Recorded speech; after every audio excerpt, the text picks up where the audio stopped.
capítulos del libro. Fue miembro del Comité Director de Bioética del Consejo de Europa, del Consejo Asesor de Bioética de la Comunidad Valenciana y actualmente lo es del Comité de Bioética de España y de la Pontificia Academia por la Vida. Además de ello, don Vicente Belver, bueno, nos une anecdóticamente algo que no todo el mundo sabe, ¿no? Y es que fue mi tutor en el máster de bioética hace mucho tiempo. Y entonces yo no sabía que era don Vicente Belver. Y bueno, madre mía, vaya paliza que metía don Vicente Belver con el trabajo y con cosas de la tesis fin de máster. Y cuando ya empecé a leer cosas y saber que era don Vicente Belver, aparte de la vergüenza, dije yo, qué honor he tenido que me ha tutelado el teléfono de don Vicente Belver.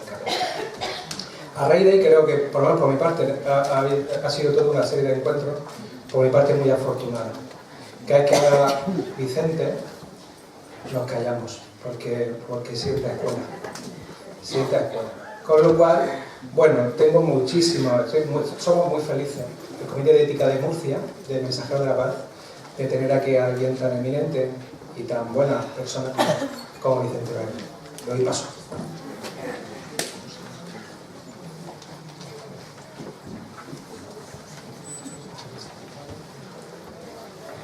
Bueno, pues buenas tardes.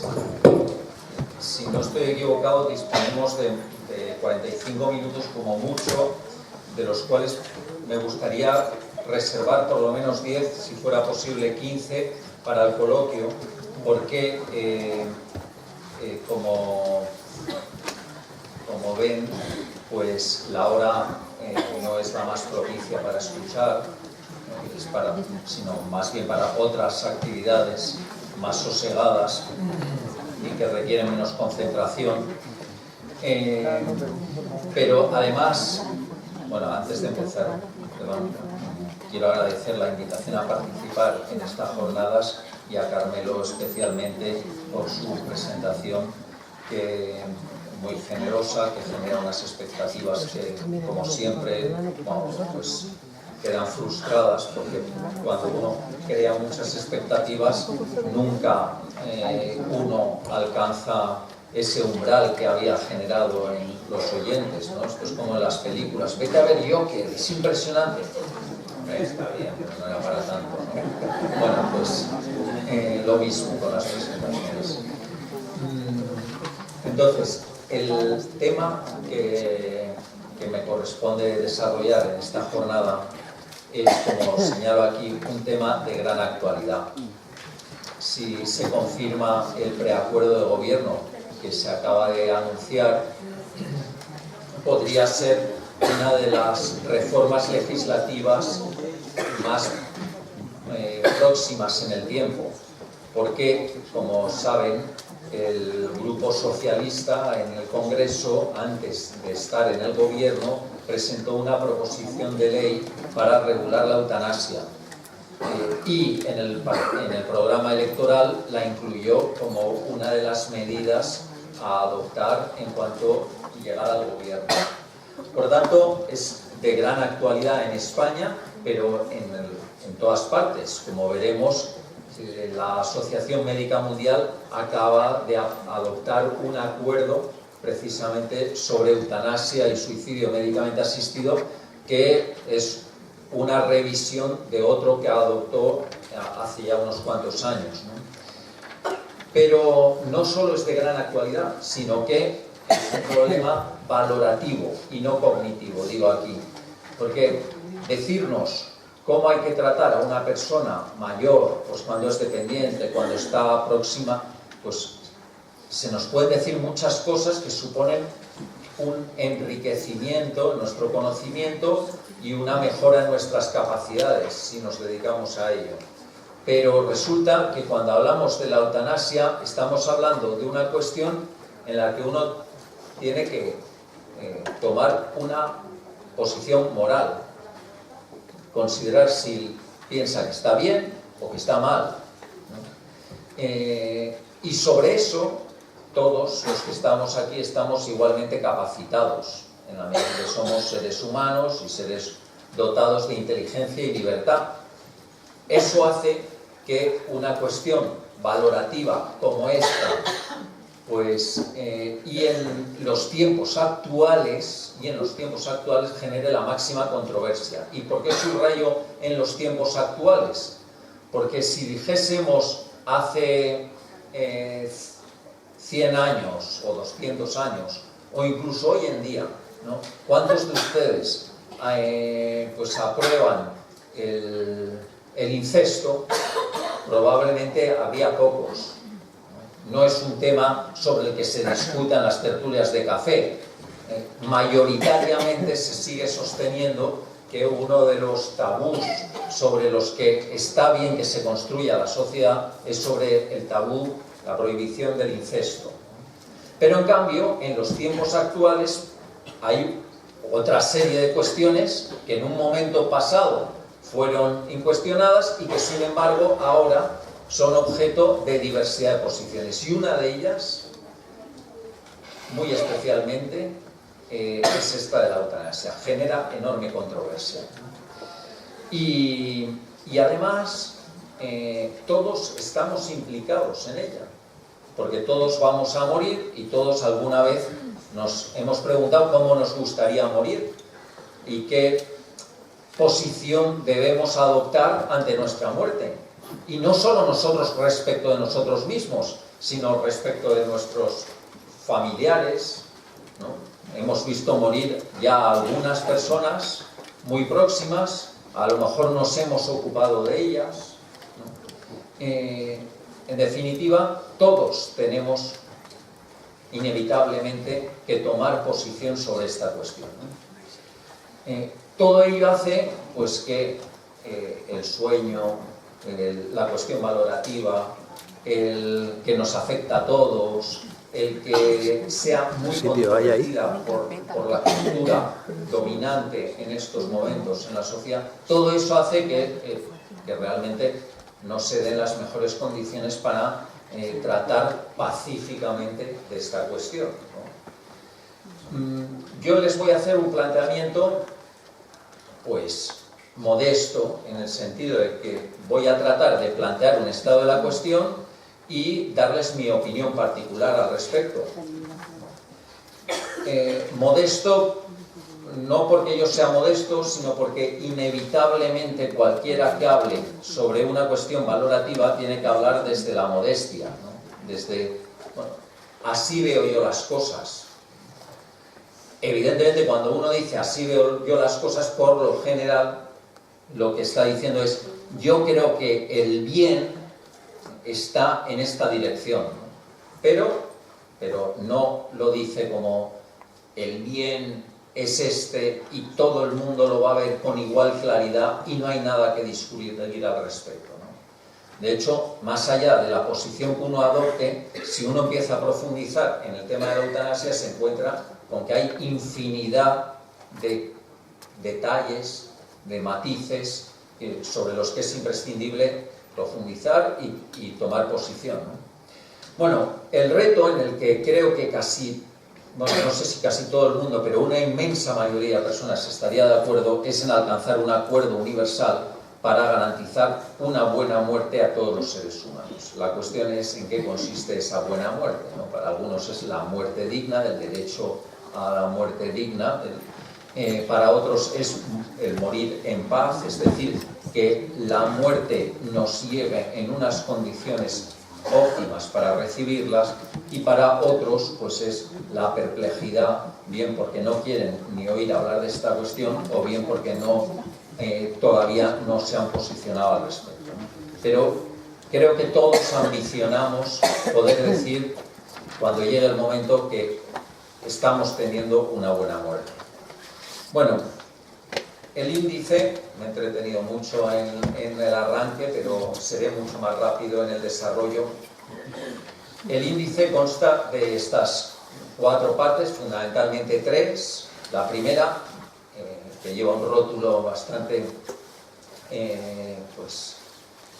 ilustrativo: vivimos seducidos por la eutanasia. Ahora veremos por qué, ¿no? En segundo lugar, ¿cuál es la situación en España? España es un país pues que no vive ajeno al resto del mundo y en consecuencia también vive esa seducción por la eutanasia, ¿no? Y finalmente, en la tercer lugar, me ocuparé de lo que yo considero que tiene de engaño la eutanasia. Evidentemente, la eutanasia es seductora, pero a mi modo de ver tiene una dimensión de engaño que conviene poner de manifiesto. Y finalmente pues, haré una brevísima conclusión tratando de reunir los aspectos de nuevo, como acabo de decir, que una mayoría social podría compartir sobre esta materia. Vamos al primero. ¿Por qué vivimos seducidos por la eutanasia? Pues en buena medida porque la eutanasia se sostiene sobre dos bases filosóficas que resultan no solo muy persuasivas, sino hegemónicas en el momento presente y además con elementos que realmente las hacen muy plausibles, muy razonables. ¿Cuáles son esas dos doctrinas filosóficas? Pues por un lado, la doctrina o el principio de la autonomía y de la autodeterminación personal.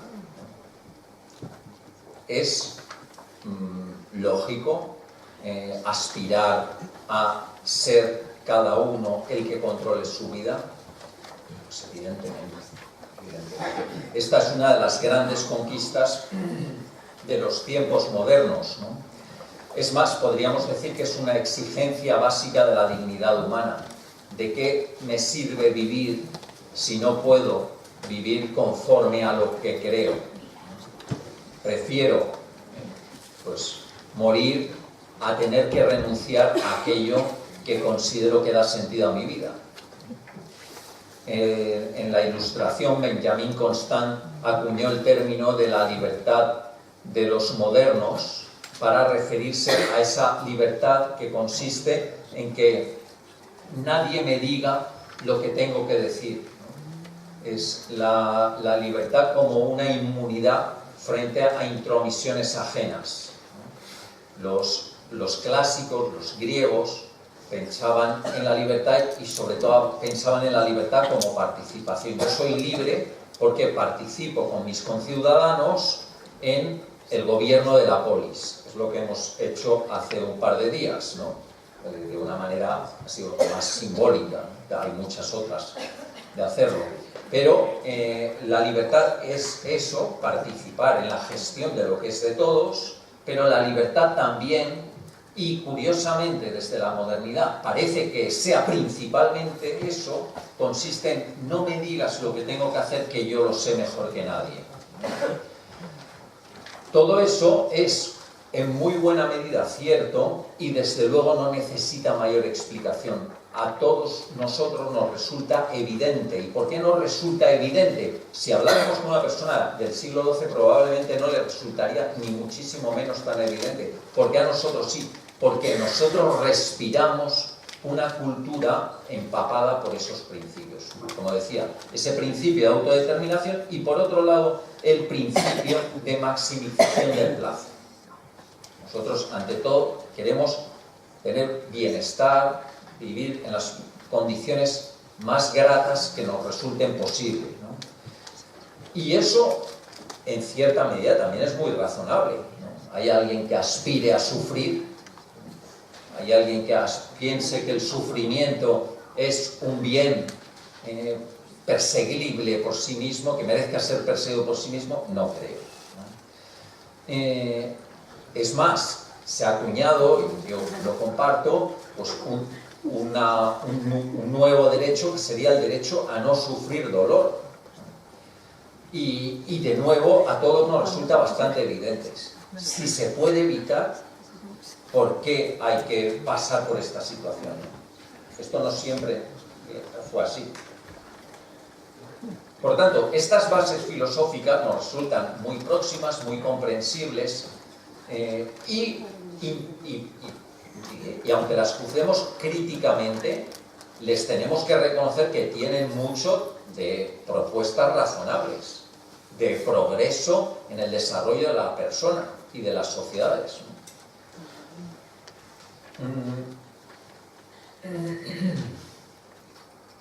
Estas bases, como veremos luego, pues pueden ser también cuestionadas, no solo aplaudidas, sino cuestionadas, ¿no? Han dado pie a que se revise íntegramente el modelo en que era afrontado el final de la vida en las sociedades de casi todas las culturas.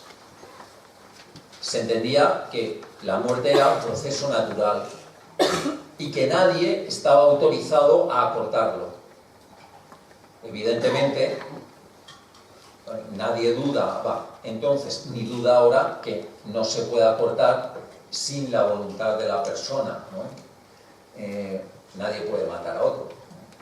Pero hoy hay quien considera que si la persona está de acuerdo, no habría por qué ver grandes obstáculos morales a llevarlo a cabo. Sobre todo si concurren determinadas circunstancias. Entonces, este planteamiento se ha concretado en 3 modelos de regulación de la eutanasia a nivel mundial.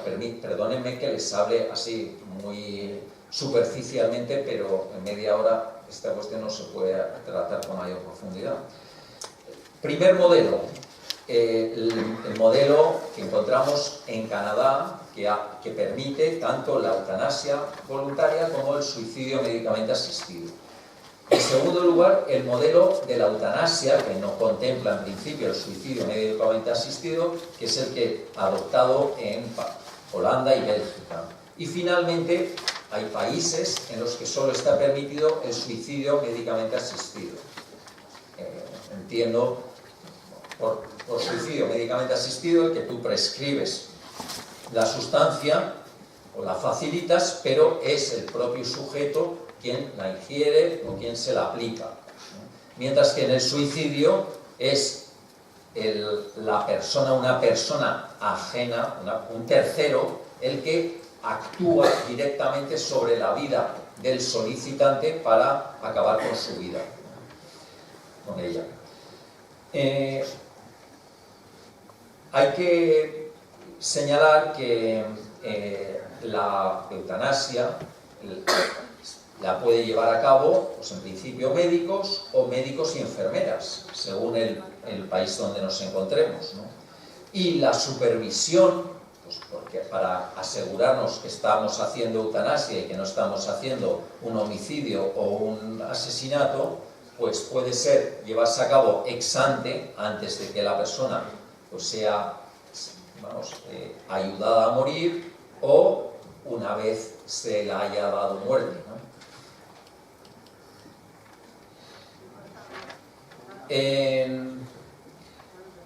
A la eutanasia se ha llegado por 2 vías, a nivel,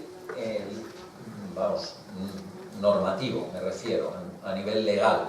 Se ha llegado por la vía ordinaria, es decir, que un parlamento aprueba mayoritariamente un proyecto de ley. Eso es lo que sucedió en Holanda y Bélgica en 2002, o en el Congreso del Estado de Oregón, en los finales de los 90, o puede llegarse a la eutanasia por una vía que hasta ahora pues resulta bastante inédita, ¿no? ¿Qué es lo que ha sucedido en Canadá?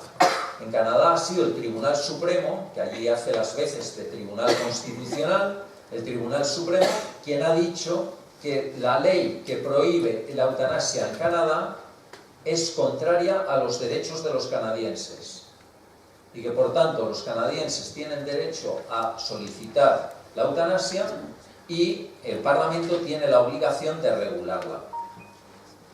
Sobre esto podríamos debatir mucho, en qué medida un órgano judicial que está para aplicar las leyes puede decirle al legislativo cómo tiene que regular la convivencia de todos, ¿no? Pero no, es un tema muy interesante, el del llamado activismo judicial, pero no tenemos tiempo para desarrollarlo.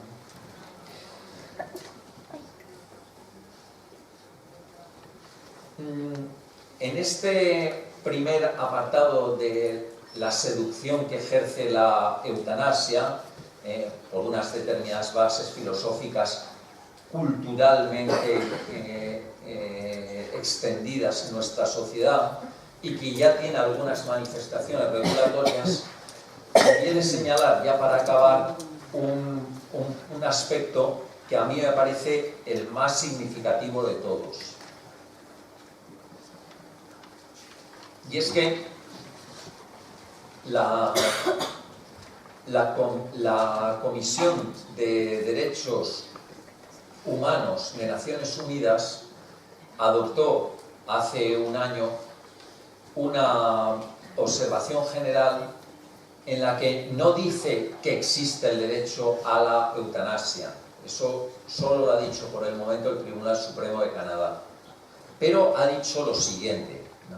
En los estados partes donde se permita que profesionales médicos brinden tratamiento o medios para facilitar la terminación de la vida de adultos que sufran, como los enfermos terminales, aquejados de graves dolores y sufrimiento físico y mental, y que deseen morir con dignidad, se debe velar porque existan salvaguardias legales e institucionales sólidas para verificar que los profesionales médicos se atengan a la decisión libre, informada, explícita, etc. Es decir, esto es un comentario que hace la Comisión de Derechos Humanos sobre el Pacto Internacional de Derechos Civiles Políticos de Naciones Unidas de 1966. Explicar la relevancia de esta norma que acabo de señalar y de la observación general, que es esta, que hace la Comisión de Derechos Humanos, me llevaría un tiempo del que no disponemos ahora. Pero lo bien cierto es que sin reconocer que exista el derecho a la eutanasia, sí que dice que en aquellos países donde se apruebe la eutanasia, pues habrá que garantizar que es una eutanasia voluntaria y que se da en determinadas condiciones.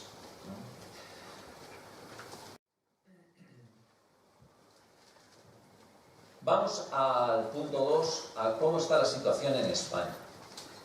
Para ello voy a referirme a tres aspectos de una manera muy somera. En primer lugar, los tres informes que entidades relacionadas con la bioética pues han aprobado en España sobre esta materia. Curiosamente, son tres entidades radicadas en Cataluña y los informes los aprobaron entre 2003 y 2006. Y me refiero al Observatorio de Derecho y Bioética de la Universidad de Barcelona, al Institut Borgia de Bioética y al Comité Catalán al Comité de Bioética de Cataluña. Cada una de estas entidades tiene una consideración jurídica distinta, ¿no?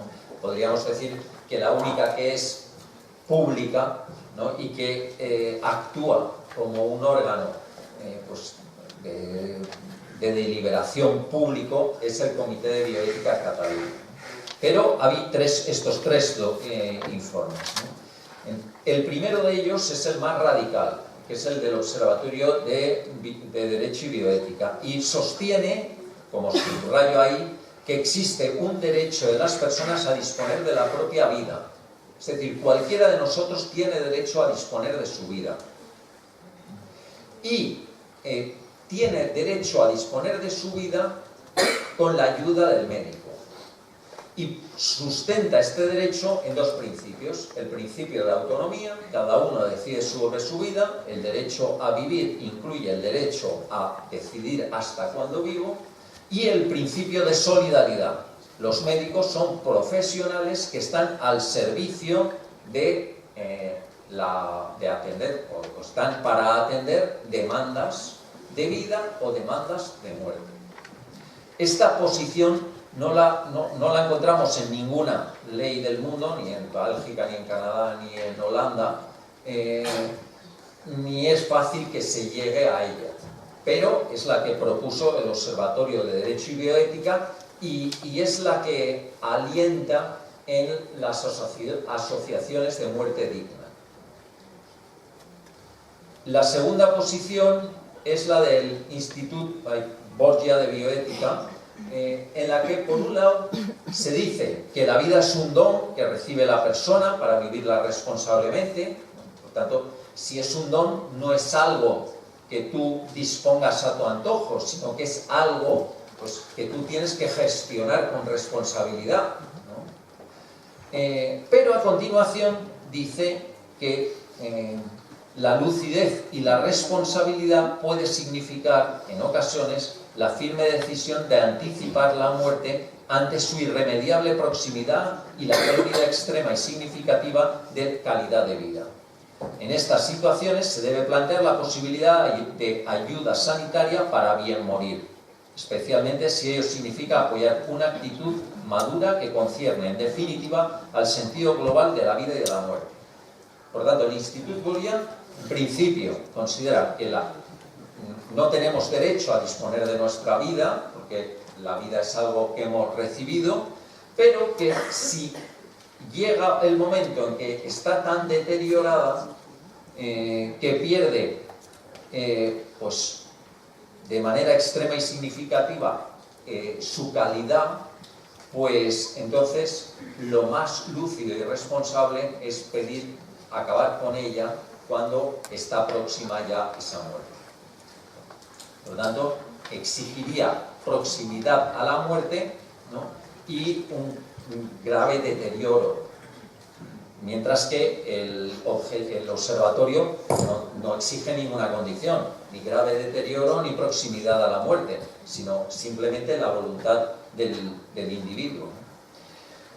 Y finalmente tenemos el Comité Consultivo de Bioética de Cataluña, que se alinea con la posición que se ha hecho pues, más extendida a nivel de las legislaciones que aprueban la eutanasia hoy en día en el mundo, particularmente Canadá, Holanda, Bélgica, algún estado de Australia.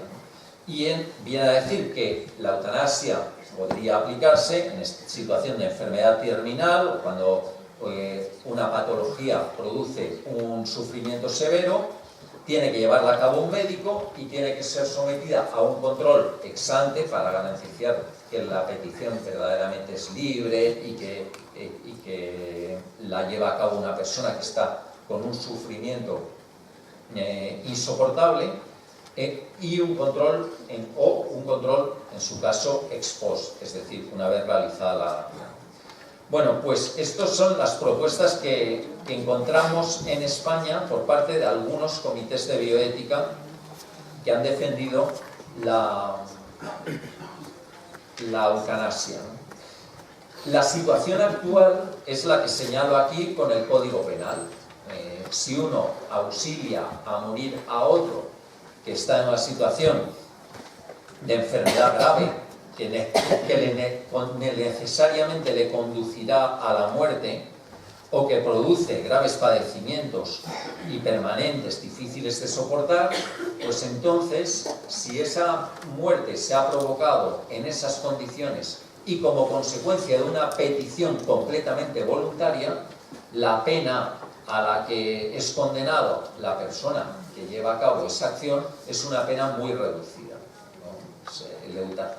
El homicidio por compasión está penado con una pena que ni siquiera a uno le lleva a la cárcel hoy en día en España si no tiene antecedentes penales, ¿no?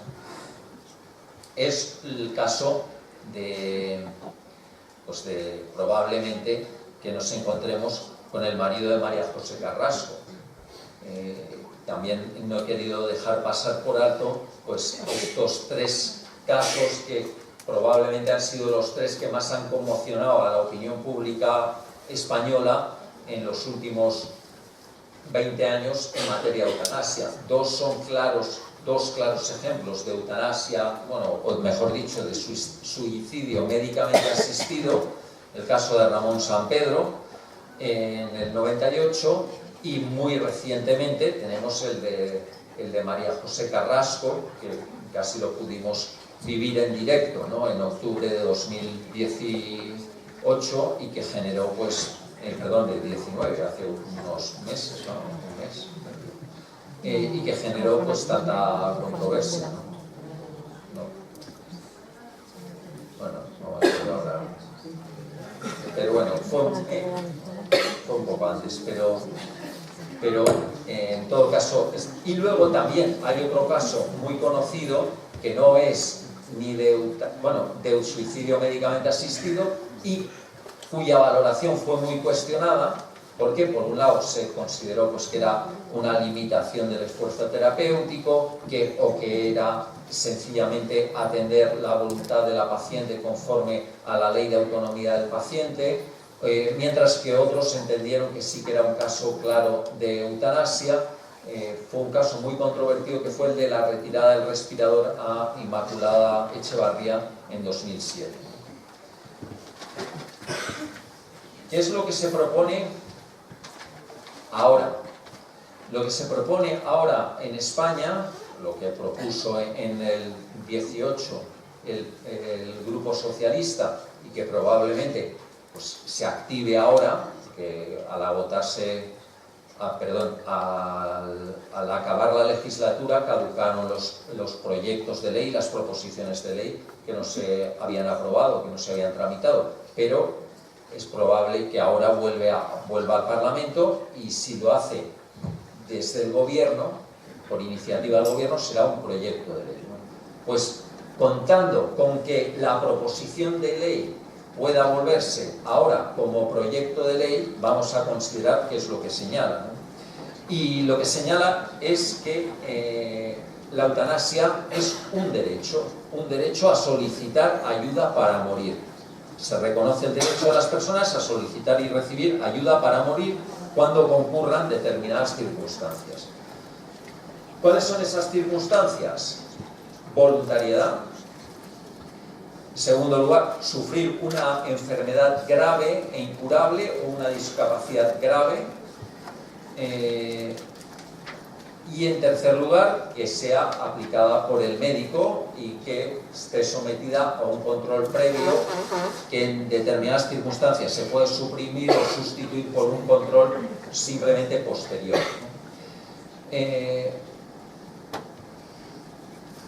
No voy a... Aquí, claro, se nos dice en el artículo 3 sobre definiciones qué es lo que se entiende por discapacidad grave crónica y por enfermedad grave e incurable, pero en cualquier caso vemos que la eutanasia que se propone para España no es aquella que contempla supuestos de terminalidad, sino también sus supuestos de cronicidad. Una persona en una situación crónica que tenga dolores insoportables, pues podría ser también solicitante de eutanasia. Por lo tanto, aquí la clave es, como subrayo en la diapositiva, que el paciente considere que los dolores o los padecimientos que tiene son insoportables. Claro, es una categoría eminentemente subjetiva. Solo una persona puede decir en qué medida su situación es insoportable. Yo no la puedo soportar más. Según eso, pues para que hubiese eutanasia tendría que haber una situación de discapacidad,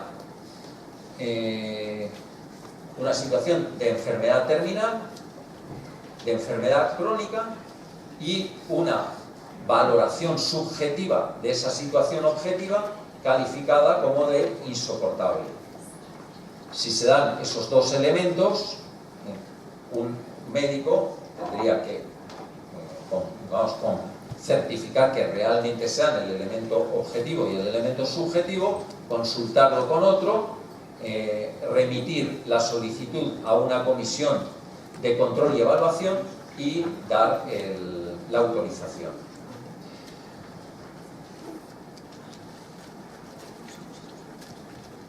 Frente a esto, a este planteamiento,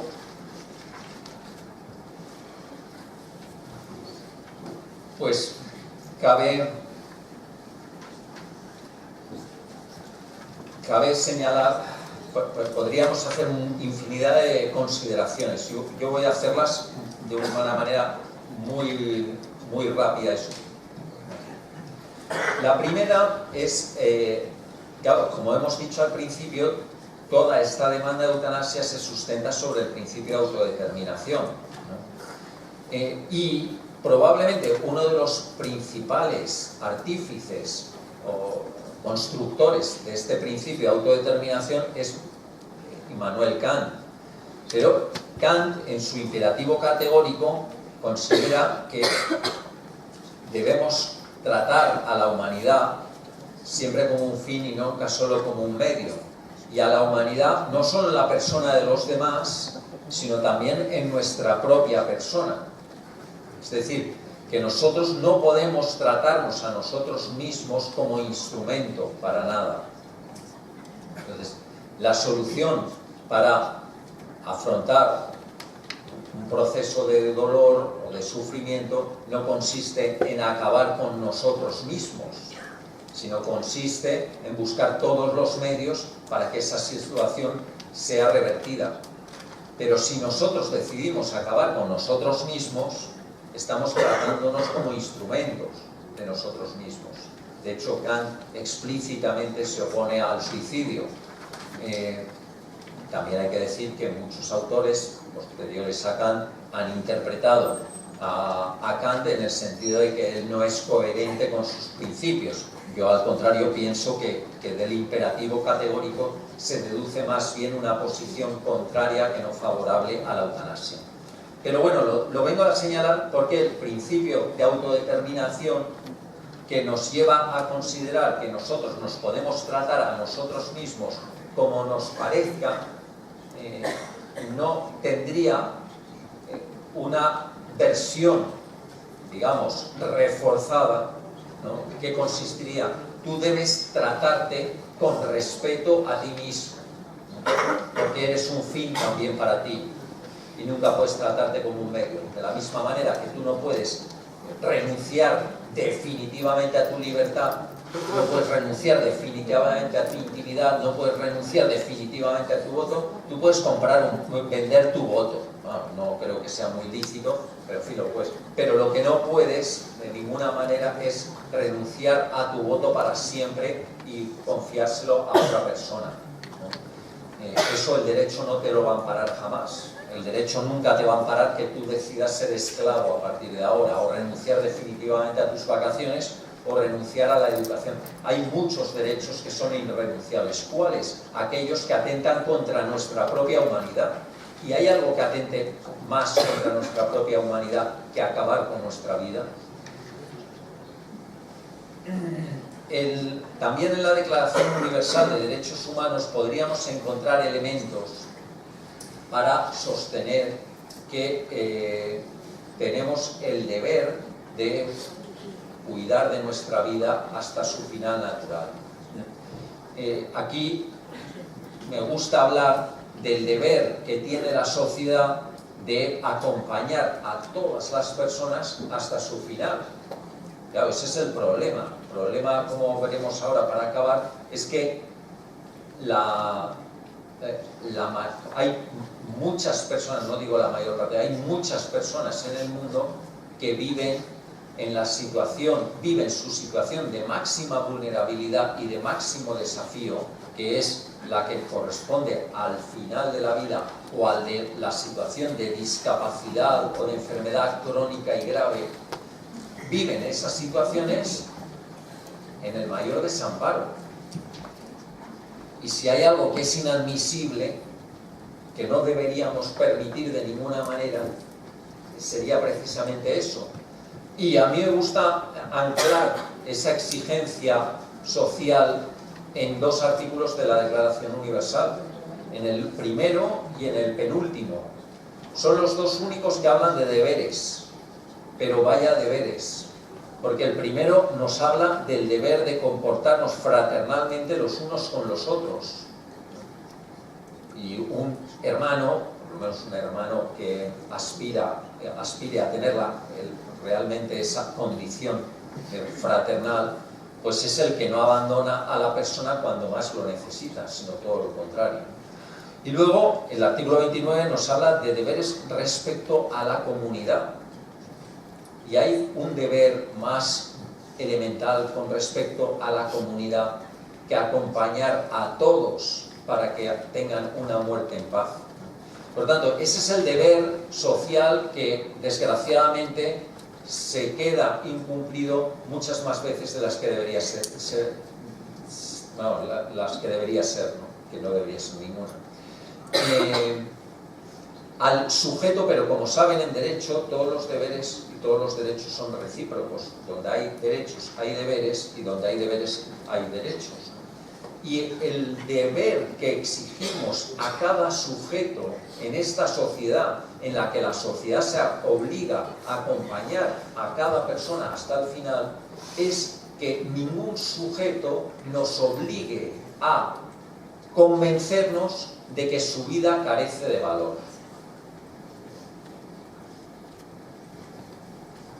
Nos puede convencer de que su vida está en una situación de máxima precariedad, de que su vida es muy difícil, de que su vida en definitiva necesita del apoyo de todos.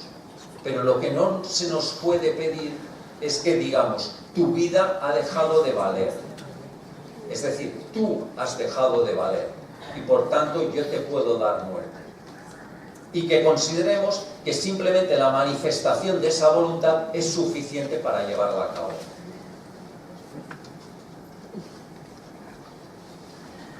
En tan recientemente como en este mismo mes de octubre se han producido dos declaraciones muy significativas que abundan en esta línea de argumentación.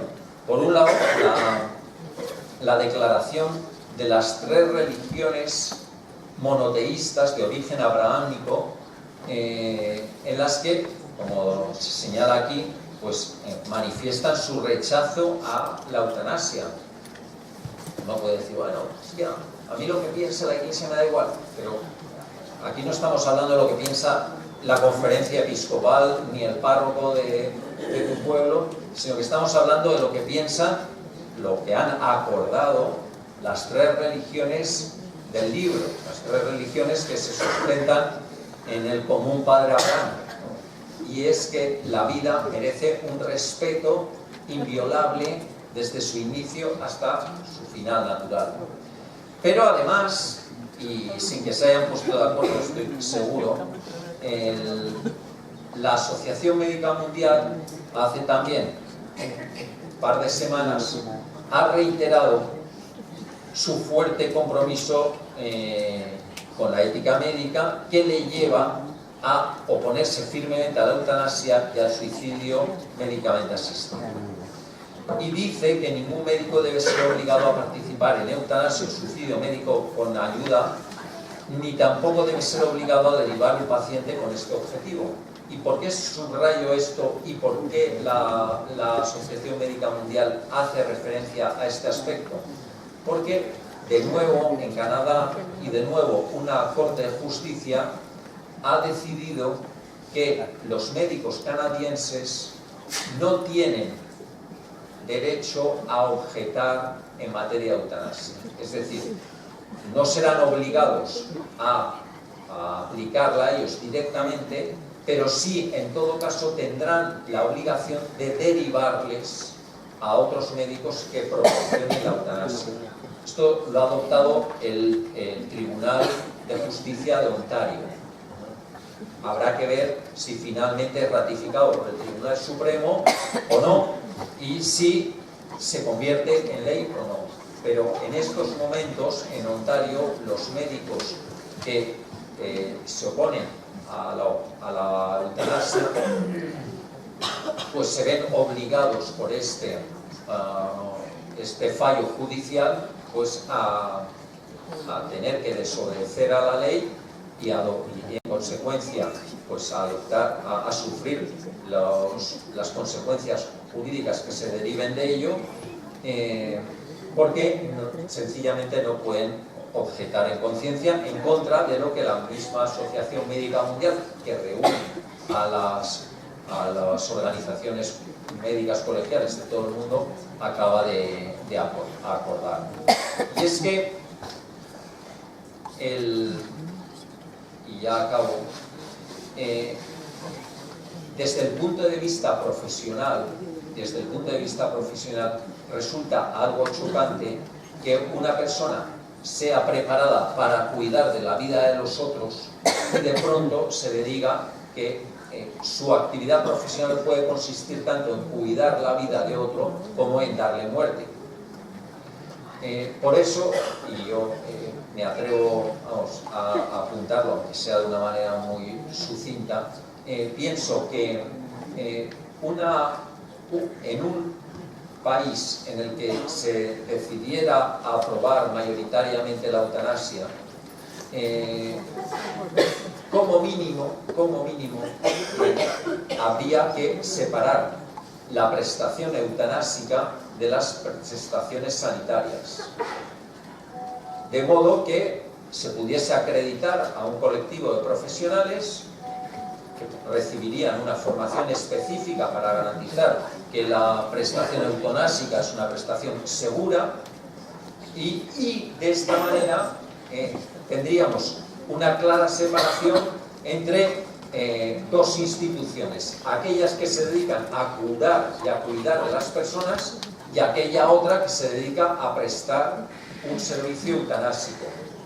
Y por otro lado nos encontraríamos con que también la profesión médica y en general las profesiones sanitarias, que son profesiones sustentadas desde el juramento hipocrático sobre el deber de cuidar de la vida hasta el final, no tuviesen que sufrir una metamorfosis radical, por no decir una completa degradación de las mismas. Pero es que además han de ver que el principio de autonomía es radicalmente contrario al principio de utilidad. Me explico. Si consideramos que lo que debe primar es la autodeterminación de la persona, no tiene sentido que exijamos que se encuentre en una situación de terminalidad, de cronicidad o de discapacidad. Basta que manifieste una voluntad inequívoca. Nada más.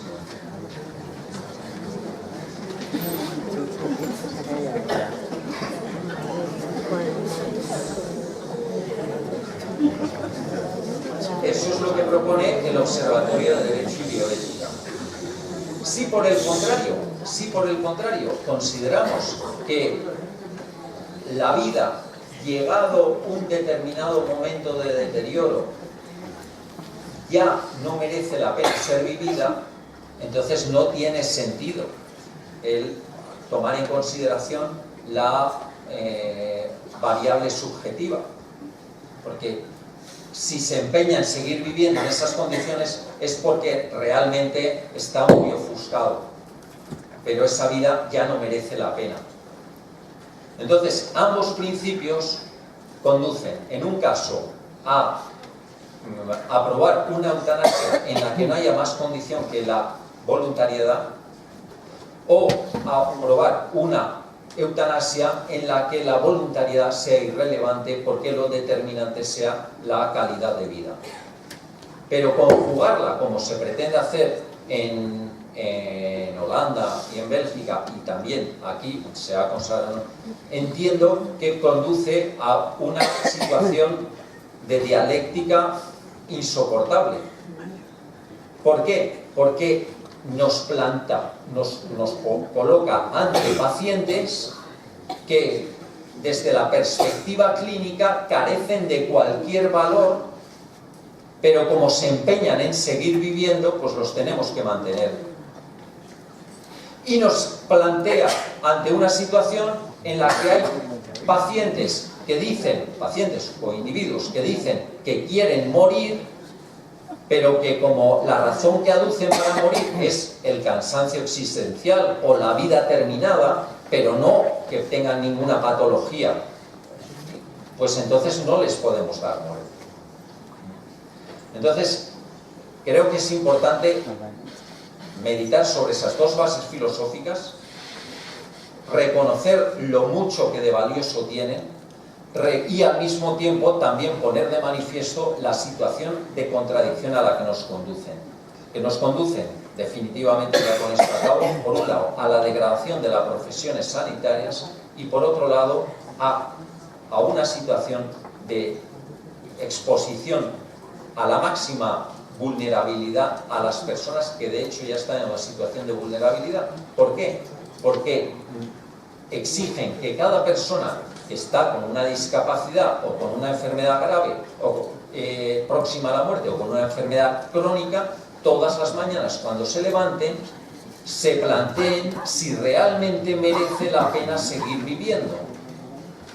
Porque muchos ya han decidido acabar con su vida, su vida ya no existe y a lo mejor ellos son unas personas que tienen una obstinación en seguir viviendo que no tiene justificación. Y me parece que exponer a una mayoría de la población a esa situación de máxima vulnerabilidad cuando ya están en una situación de vulnerabilidad es exponerles en una situación sumamente injusta. Me podrán hablar de casos difíciles. Es cierto que hay casos difíciles, pero como dijo el juez Holmes, hard cases make bad laws. Los casos difíciles hacen malas leyes. Los casos difíciles se resuelven en el juzgado, no con leyes, porque las leyes pueden crear tendencias como las que acabo de señalar ahora, que conduzcan a la total desprotección de la mayoría de la población. Muchas gracias.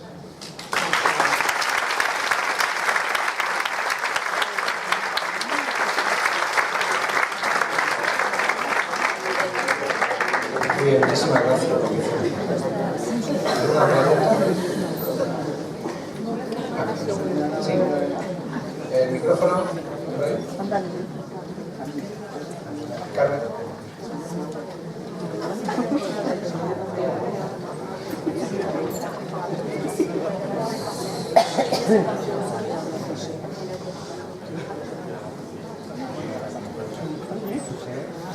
A ver, un segundito. ¿Nos dejan, compañera? Porfa. Deja. Bueno, pues yo soy Samuel González, estudiante de terapia ocupacional y agradezco primero su ponencia, porque me parece muy interesante, pero yo le quería preguntar una cuestión. Que como futuro terapeuta ocupacional, ¿cómo le puede enseñar a un paciente que su vida merece la pena?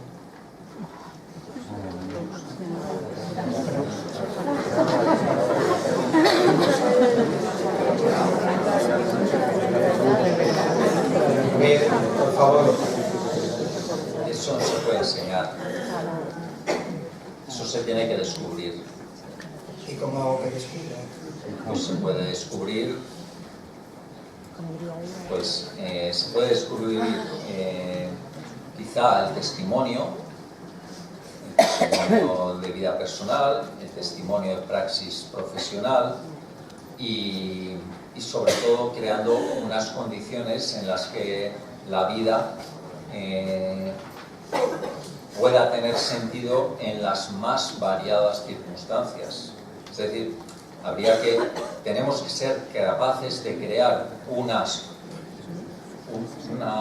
condiciones de vida en general en las que no sintamos que si no somos productivos nuestra vida ha dejado de valer, ha dejado de tener sentido, porque el problema es que hoy en día no es descubrir que mi vida tiene sentido, el problema es que solo tiene sentido en la medida en que descubrimos en la medida en que sentimos que nuestra vida es productiva, y eso es patético, y eso es lo que ha provocado un sistema atroz como el que vivimos, en el que, por utilizar la expresión de Francisco, pues estamos creando una cultura del descarte, ¿no?, en la que el que no rinde de manera eficiente queda expulsado del sistema, o por utilizar la fórmula de Zygmunt Bauman de vidas desperdiciadas, aquellas vidas que no se adaptan al sistema, pues automáticamente quedan expulsadas. O incluso podríamos citar a Byung-Chul Han,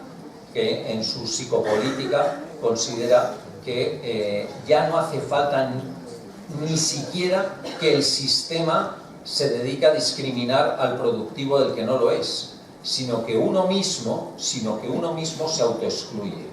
¿Por qué? Porque hemos interiorizado, ya no es la biopolítica criticada por Foucault, ¿no?, en la que el Estado controlaba todos los aspectos de nuestra vida para conseguir que fuéramos productivos hasta la extenuación, ¿no?, y nosotros tratábamos de escaquearnos, ¿no? Ahora, digamos que ese programa lo llevamos incorporados de base y somos nosotros mismos los que nos exigimos hasta agotarnos, hasta la depresión.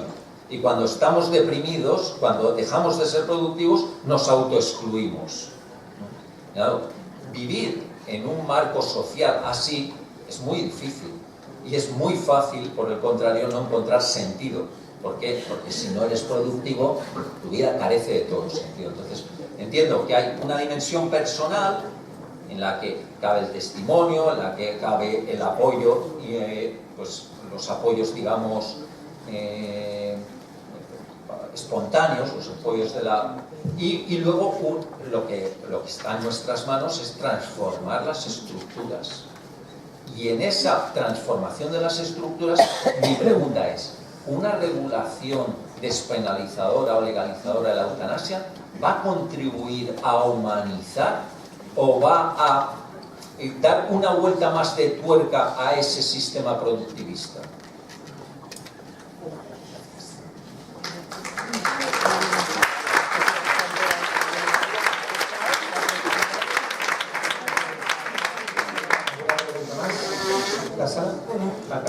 Gracias, buenas tardes. Me llamo Clara, darle las gracias por la conferencia. Yo simplemente he escuchado varias veces el concepto de la muerte natural o no natural, y yo solamente quería hacer una cuestión así un poco al aire, como más reflexión, pregunta un poco abierta, y es la siguiente.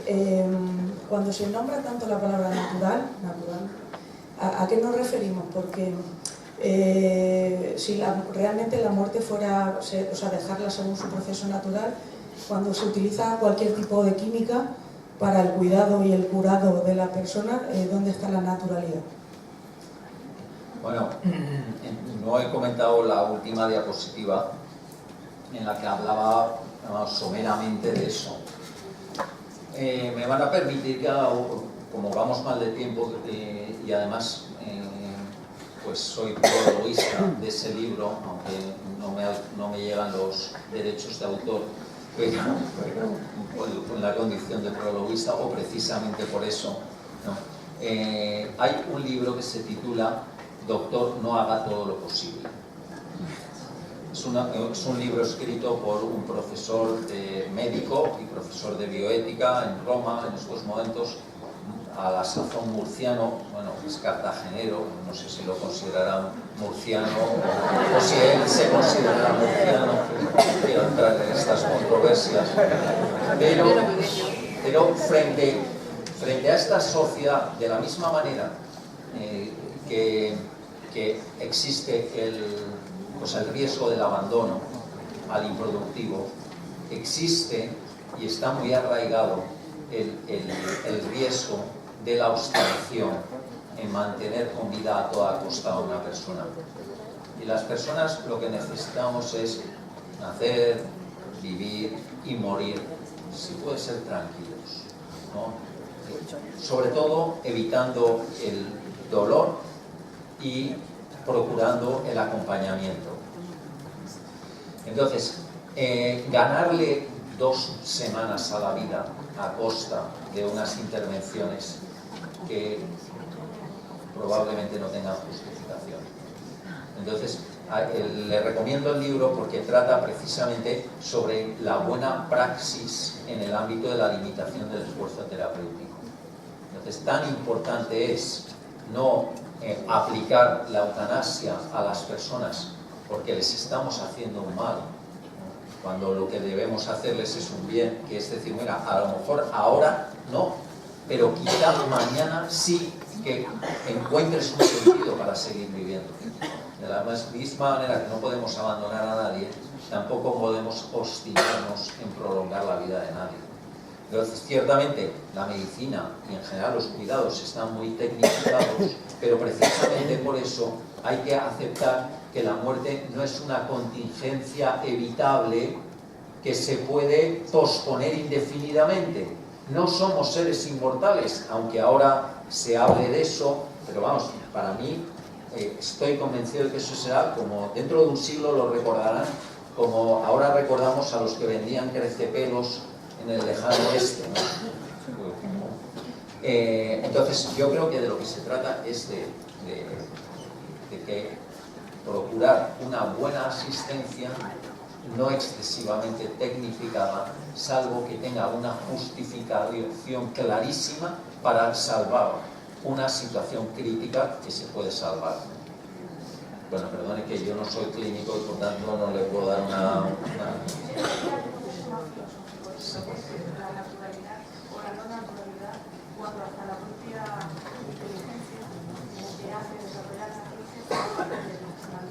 Sí, y claro, esa naturalidad esa muerte natural es un concepto que está muy teñido por la situación, por el contexto cultural y social en que vivimos.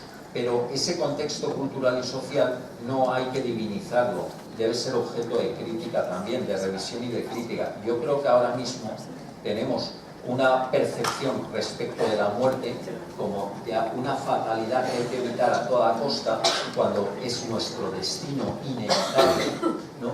Y por tanto hay que no solo prepararse para morir, que puede acontecer en cualquier momento, y eso sí que podemos decir que es lo más natural del mundo si por natural entendemos aquello que de una manera inexorable va a acontecer, ¿no? Sino que debemos percibir la muerte como un elemento de máxima significación para nuestra existencia cotidiana. O sea, nuestra vida tiene sentido porque vamos a morir. Si nosotros concebimos, proyectamos nuestra vida en un contexto de inmortalidad, todo es banal, todo es irrelevante, porque todo puede revisarse permanentemente, ¿no? Ya nada de lo que comprometamos ni de lo que recordemos vale.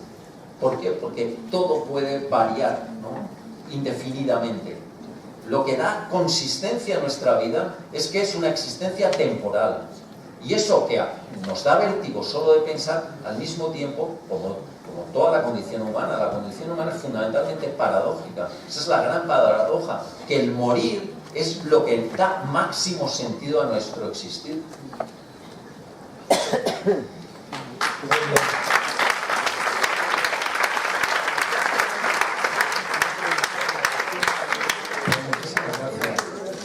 Vicente Berber y a ustedes por la atención que estamos haciendo un poco, aprendiendo del maestro José Carlos Bermejo. Vamos a dejar 30 segundos eso de hablar con el del lado, a ver qué le ha parecido mientras hacemos el cambio de diapositiva. Muchísimas gracias. 30 segundos.